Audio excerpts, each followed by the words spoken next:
제목은 스승에 대해서. 우리가 스승이라고 하는 것은 부처님 또는 불가를 이루고 보살행을 하는 보살님들, 관세음보살님, 지장보살님, 본수보살님, 보현보살님 이런 분들을 선지식이라고 합니다. 이 스승에 대해서는 아무리 강조해도 지나치는 법이 없습니다. 우리는 이 스승을 잘 만났느냐 못 만났느냐에 따라서 인생이 막 크게 결정됩니다. 첫 번째로 인간은 기질이 있습니다. 기질. 각기마다 기질이 있습니다.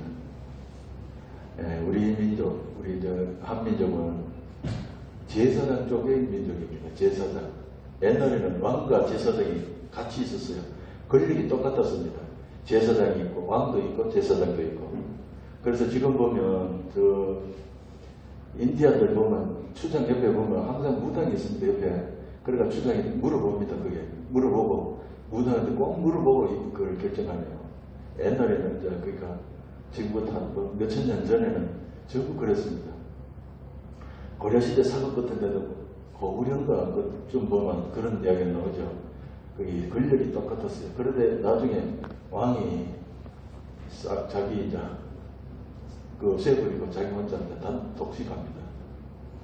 그래서 종교적인 성향이 우리 민족은 있고 또 조폭 기질이 또 강합니다. 그렇죠? 조폭들 몇 명 모이면 꼭 대장이 생겨갖고 뭘 만듭니다. 우리 신도님들 그 기질을 보면 조계종 이름만 붙은 데만 다니는 사람이 또 있어요. 그러면 또 암자에만 또 다니는 분도 있습니다. 스님을 따라다니는 분도 있고 절에만 또 조계종 절에만 다니는 사람이 있고 그렇습니다. 제가 볼 때는 스님을 따라다니는 것이 아마 더 좋은 그 신심 있는 불자가 아닌가 이런 생각이 듭니다. 그 다음에 무당을 또 따라다니는 사람들이 있고 무당 좋아하는 사람들이 있죠. 그 다음에 유물론자들이 있습니다. 유물론자들, 과학자들, 대부분의 과학자들, 의사들, 그 다음에 사업가들 이런 사람들은 다음 생을 믿지 않습니다. 인과법을 안 믿는다는 거죠. 인과법은 이 자연의 이치인데 그것 쫓아서 안 믿으라고 그럽니다. 제가 옛날에 이제 하도 이런 걸 안 믿는 사람은 이제 우리 업자들 중에서 절에는 일을 하다 보니까 이제 업자들을 만나지 않습니까? 그런 사람들한테 물어보니까 당신 만화 책 보느냐고 물어봤어요. 절대로 안 본대요. 그 다음에 무협지 보냐는 게 절대로 안 본대요. 이런 사람들은 유물론자들은 정말 이렇게 포기하기 어렵습니다. 굉장히 어렵습니다. 그 다음에 과학을 신봉하는 사람들, 대부분 사람들이죠. 합리적인 과학적인 것만 믿으려고 하는 사람들이 있습니다. 그 다음에 외도나 시선도 이런 걸 또 신봉하는 사람들이 있습니다. 우리가 뱃속에 들어가서부터 죽을 때까지 우리는 많은 스승을 두고 삽니다. 어머니를 뱃속에 들어가면 어머니부터 뱃속에서 부모로부터 태교 교육받지 않습니까? 태교 교육을 뱃속에서부터 받습니다. 안 받는 사람도 있죠. 그 다음에 태어나서는 유치원으로부터 부모한테 어려서부터 많은 교육을 받습니다. 그때는 부모가 스승입니다. 그 다음에 유치원 들어가 유치원, 중학교, 초등학교, 고등학교, 대학교 많은 스승들이 있죠. 그분들은 지식을 위주로 하지만 그분들한테도 받는 또 어떤 인격적인 영향도 많이 있습니다. 옛날에 보면 마을에 보면 사람 말을 쥐고 소금 한 대 막 들고 뒷산에 올라가고 도 닦는다고 100일 하고 내려온 사람들이 있습니다. 그런 사람들은 나중에 거의 접신되는 거죠. 접신. 외도신들의 접신되는 겁니다. 그거는 100% 거의. 그러면 도통했다고 내려오지요. 내려오면 또 와가지고는 사람들 병을 고쳐주고 또 아는 소리 하죠. 언제 니는 죽는다 하면서 그런 소리를 하는 사람들이 있습니다. 이런 걸 봤을 때 우리는 스승은 어떻게 좋은 스승을 만나야 되는 것이 중요한가를 알 수가 있습니다. 특히 체육하는 사람들 또는 미술이나 음악하는 사람들은 어렸을 때부터 아주 유명한 사람들 밑에 그 밑에 가서 수학을 하면 큰 사람이 되지 않습니까? 그래서 그런 사람들로부터, 스승으로부터 기술을 습득하고 배우면 단축합니다. 단축. 100년, 평생 또는 200년, 300년 걸려서 그 기술을 습득할 것을 단시간에, 5년, 10년 만에 단시간에 그걸 습득을 하지 않습니까? 그리고 우리 가림대량 김해군원의 관세음보살님께서 아미타 부처님을 머리에 정대하신 이유가 두 가지가 있습니다. 요새 사람들이 너무나 이 스승을 경시하는 그 경향이 있죠. 초등학교에 보면 뭐 학생이 선생을 막 구타하고 이런 일이 막 허다하더만요, 요새. 그래서 그것을 봤을 때 아미타 관세음보살님께서는 그런 것을 염두에 두고 미래제가 다음으로 스승에 대한 끝없는 지극한 존경심이 여기 있습니다. 이마에 정대하는 것. 보통 그렇게 해서 이게 정대하기가 어렵거든요. 스승이 곧 나고 내가 곧 스승이고 이건 동일일체입니다. 그리고 중생들에게 스승에 대한 존경심과 본보기를 보이는 거죠. 나는 이렇게 해서 한다는데 그것도 내적 뽑아라 이런 이야기죠. 그래서 이 관세음보살님이 여러분들한테 교육을 시키고 있습니다. 이 정대한 걸로. 그리고 제자들은 스승과 저 남쪽 또는 티베트 이쪽에는 보면 제자를 갖다가 아들아 그럽니다. 아들아. 왜냐하면 영적 아들이거든요. 사실은 내가 몸을 낳지는 않았지만 정신은 완전히 그 스승한테 받은 게 아닙니까? 완전히 아들입니다. 그거는. 몸은 뭐 말할 거 없죠.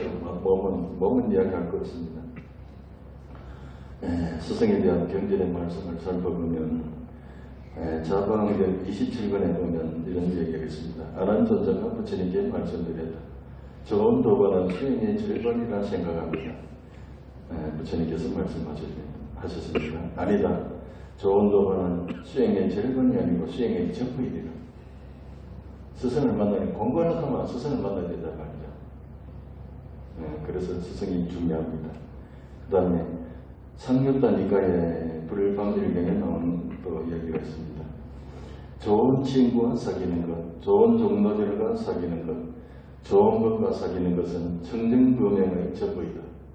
혼자서 도닦기 어렵다는 건 거죠. 좋은 도반 누굽니까? 스승입니다. 스승만만 좋은 도반은 없습니다. 스승을 만남으로 인해서 아주 청정하게 스승과 똑같이 산다는 것입니다.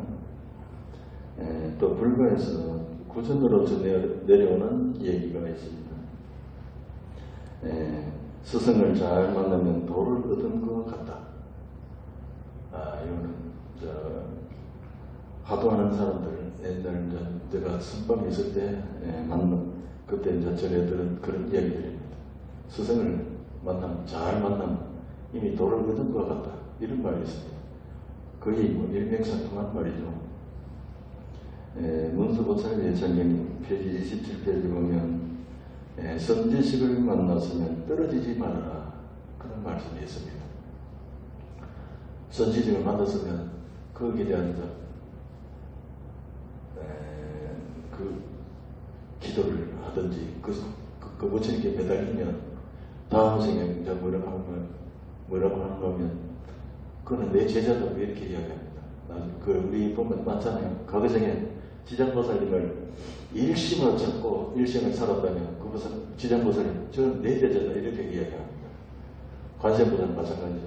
그런 식으로 제자라고 이야기합니다. 그 다음에 육아에서도 이 스승에 대한 말이 있습니다. 육아라는 것은 성리학, 공자나 맹자, 공부하는 유학자들, 성리학자들, 육아에서는 스승의 그림자도 밟지 않는다. 이건 스승에 대한 지극한 존경의 표시입니다. 그러니까 유학자들, 한 100년 전만 해도 유학자들이 많이 있었지 않습니까? 그러면 그때는 뭐 스승은 그냥 죽으러 가면 죽는 그런 정도입니다. 굉장한 어떤 믿음이 있었습니다. 지금은 이런 일이 없죠. 그리고 이 수행자들, 특히 이제 불교 수행자들, 스님들이 입고 있는 5가지 은혜 중에도 구강지연, 부모지연, 사장지연, 단월지연, 부모지연 중에 사장지연이 있습니다. 스승과 선구에 대한 은혜를 잊지 말아라 하는 말이 있습니다. 그리고 영적 진화를 위한 스승의 필요성이 있습니다. 영적 진화를 위해서는 2가지 조건이 있는데, 첫 번째는 좋은 스승을 만나는 것이고, 두 번째는 성금보따리입니다. 아무리 뭘 해주려고 해도 성금보따리가 없으면 아무것도 해줄 수가 없죠. 성금보따리만 딱 갖춰져 있으면 바로 헛짓을 같은 겁니까? 보살이가 바로 나쁩니다. 이게 신심만 있으면. 영적 진화를 위해서는 스승과 성금보따리 2가지입니다. 인간은 나라고 할 때는 온이라고 할 수 있습니다. 나, 색수형 형식, 색수성향 형식, 색수산 형식. 요 온 속에는 요거는 이제 생명체가 들어있는데, 마음이 들어있는데, 요거는 영체가 빠져나가고 죽어버리니까 온에다가 영체, 인간은 그렇게 구성되어 있습니다. 이 몸띠 색은 좋은 의사를 만나야 됩니다. 명의를 만나야 병을 고치고 그렇게 됩니다. 몸이 좋지 않으면 이게 마음에도 엄청 영향을 미치죠. 그래서 좋은 몸의 병고는 좋은 의사를 만나서 고치고, 그 다음에 영적으로 진화하려면 좋은 스승을 만나야 된다. 이렇게 말씀을 드립니다. 만약에 스승 없이 공부한다면 이거는 거의 미칩니다. 미쳐요. 빙이 되고, 그 다음에 외도건석이 됩니다. 외도건석. 조계종에 보면 무문관이 많이 있죠. 무문관 몇 군데가 있는데, 무문관 방 안에 딱 들어앉아가지고 나오지도 않고 그 안에서 모든 걸 해결해 줍니다. 밥을 다 이어주고. 그게 있으면 대장이라고 있는데, 저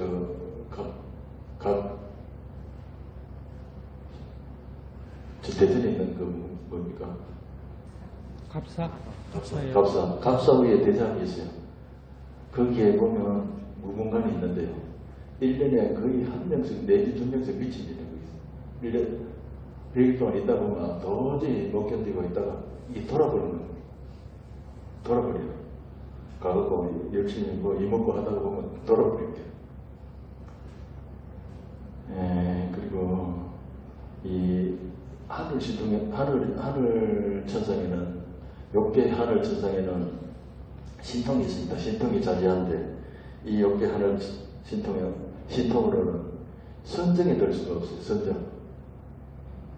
우리는 신통이 있으면 선정에 들 수 있겠지 않나, 이렇게 생각할 수 있는데, 신통으로는 선정을 낼 수가 없고, 선정에 들면 신통이 자동적으로 나옵니다.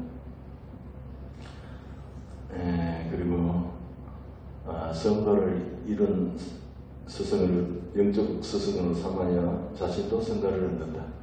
적어도 아라한타를 내지 보살 붓다를 만나야 좋은 성가를 얻을 수 있다. 이렇게 봅니다. 그 다음에 온갖 마장을 막아줄 수 있는 스승을 만나야 된다. 제가 지금까지 살아보니까요, 현지사에 오기 전에 아란쯤 되는 분을 만났는데, 그분하고 살아보니까 이 천도제를 몇 번 했는데 이게 도저히 안 되는군요. 아무것도 못해. 있는지 없는지도 몰라요. 그러니까 이 번뇌망상이나 또는 이매망량, 원결, 영신, 천마, 외도 이런 걸 막아줄 수 있는 사람은 사실은 선지식뿐입니다. 붓다이면서 보살행을 하고 계시는 분들 외에는 할 수 없는 거 하더라고요.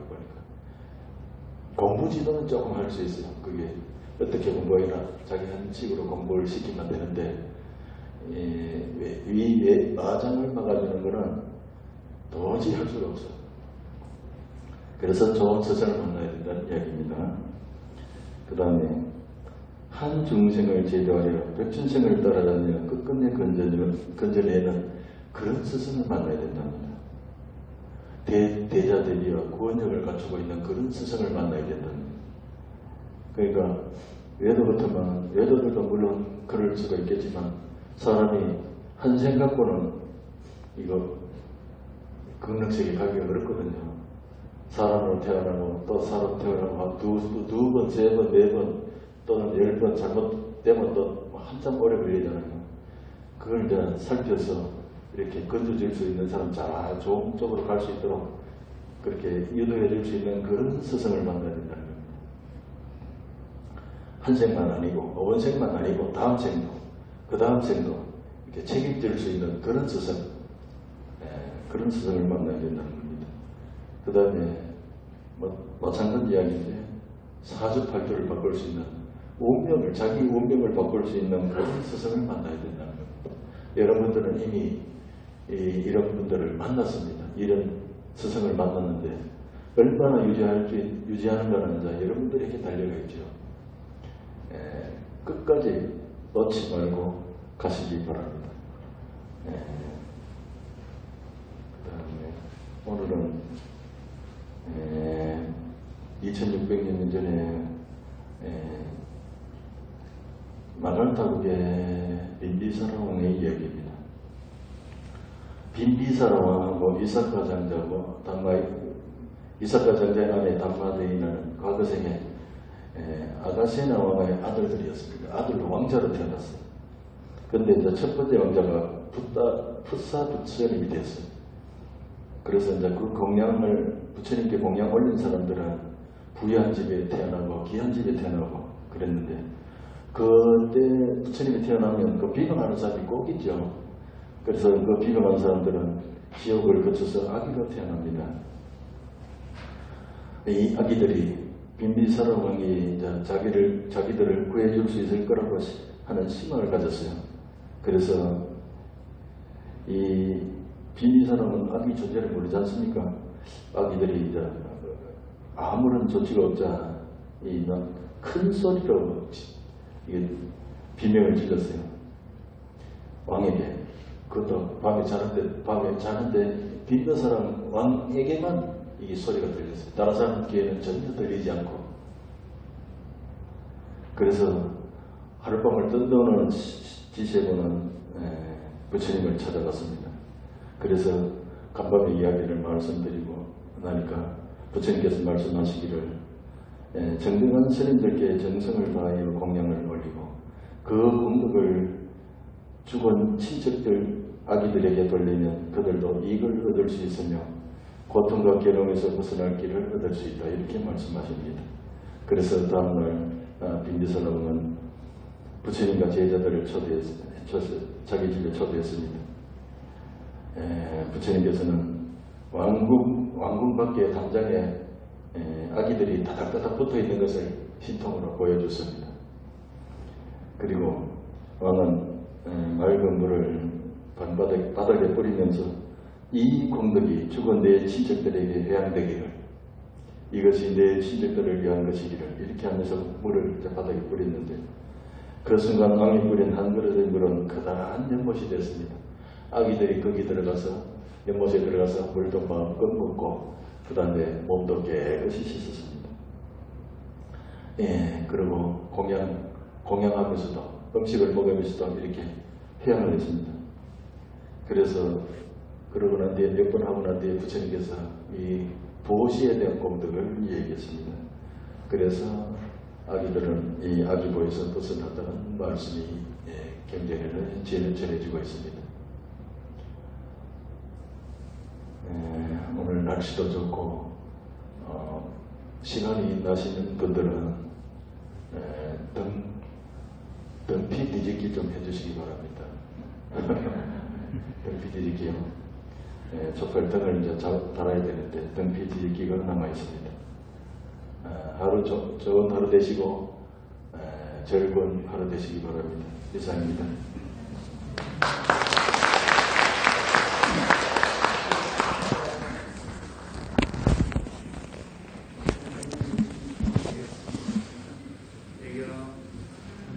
갑시다.